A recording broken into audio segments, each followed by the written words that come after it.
I'm kind of curious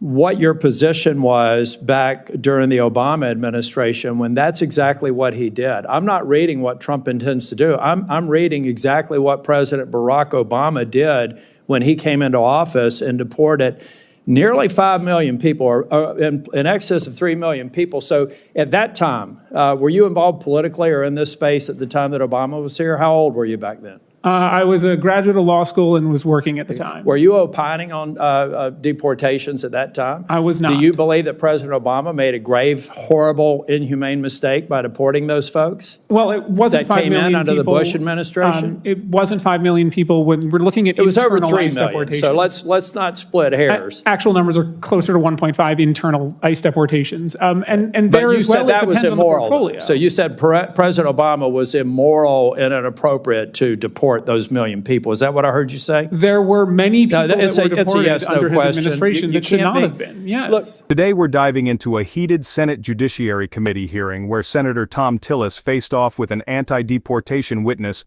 over the country's immigration policies. This debate wasn't just fiery, it revealed critical tensions shaping America's immigration future. Stick around because this is a discussion you don't want to miss. Senator Tillis opened with some hard-hitting questions. He pointed out that over 8 million illegal entries into the United States occurred under Biden administration's border policies. He didn't hold back, asking the witnesses and the American people, is this acceptable? It was clear from the start that Senator Tillis was determined to challenge the status quo. He posed a question to the witness, how many deportations by a new administration would you find objectionable? Let's dive right in. People came into this country illegally from the outgoing administration's border policies. 8 million. Does anyone find that acceptable? I'm going to give you all a chance to answer that question shortly. The American people elected a new president in large part to secure the border and deport people who came illegally under their predecessor. So to my Democratic colleagues, how many illegal immigrants being deported by the new administration would you find objectionable? Mr. Melnick, I'll ask you, 1 million? I think 1 million would be a disaster. 2 million? Again, considering we're talking about law-abiding people who've been here for decades, I think that is enough that would have severe negative ramifications for the United States. 3 million? Same answer. 5 million? Same answer, even worse ramifications. Do you think it would be fair or moral to deport any illegal immigrants? Yes, I'm not a supporter of open borders, as I said before. Well, I'm kind of curious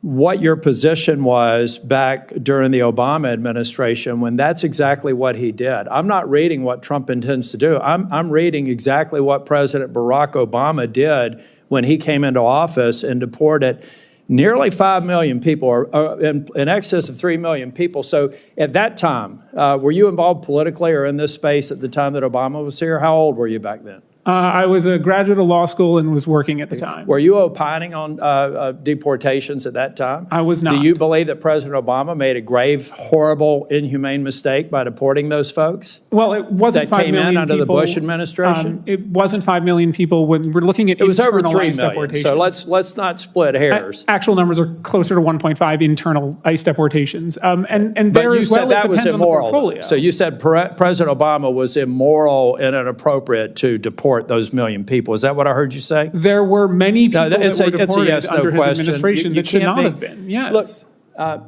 I don't normally get into these antagonistic sorts of discussions here, but it needs to be said because you just a month ago said at the turn of the century, Jim Crow was legal, lynchings were at their highest level in the U.S.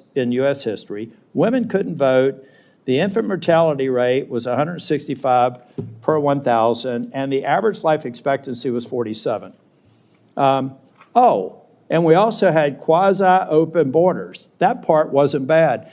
So let me tell you what I tell everyone who comes in this room and has the polarizing testimony, sir, that you have had. You're a part of the problem. I'm a part of a group of people here who have said, as the president did, incidentally, on Sunday, he believes there should be a path for dreamers.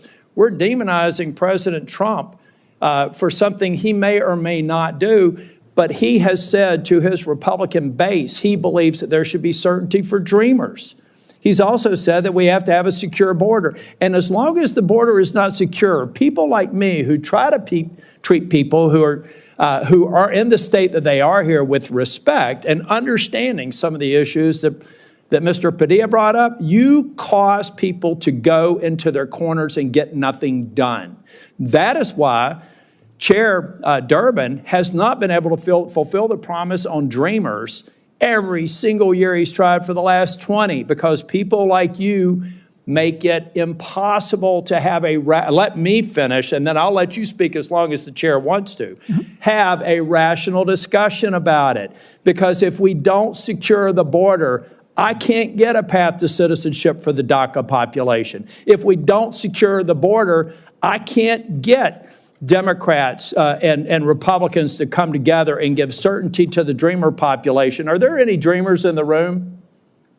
Raise your hand if you are. All right. Well, this is a part of the problem, ladies and gentlemen. You have an incoming Republican president who just said as late as Sunday that he's prepared to give you certainty. But we have people here demonizing him for asking the reasonable question of, can't we all agree that we need to secure the border? So if you are sincerely, I don't know how you make your money. I don't care what your political motives are. But number one, I would really appreciate it to say, if you would go out on social media and say that the President Obama did a horrible disservice to those people he deported, and he's as wrong-minded as every other Republican who said we've got to secure the border, deport people. Because you can't have one being okay and the other one not being okay.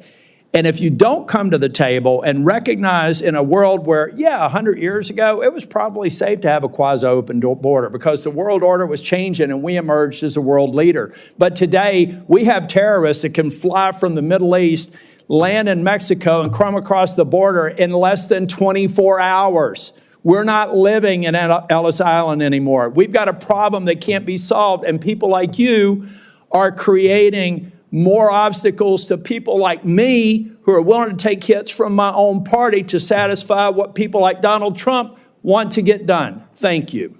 Tillis also raised a critical point about the modern world, the global threat of terrorism. He reminded everyone that the U.S. is no longer operating in an Ellis Island era. With advanced threats that can cross borders in hours, a secure border is a necessity, not an option. So, where does this leave us? Senator Tillis made it clear that solutions require collaboration, consistency, and, above all, compromise. But as this hearing showed, those solutions are still out of reach when partisanship and rhetoric dominate the conversation. What do you think? Is Senator Tillis right about securing the border being a prerequisite for reform? Or do you believe there's another path forward? Let's get the conversation going in the comments below. And hey, if you found this analysis insightful, make sure to hit that like button and subscribe to the channel for more deep dives into today's most critical debates. Thanks for watching, and I'll see you in the next one.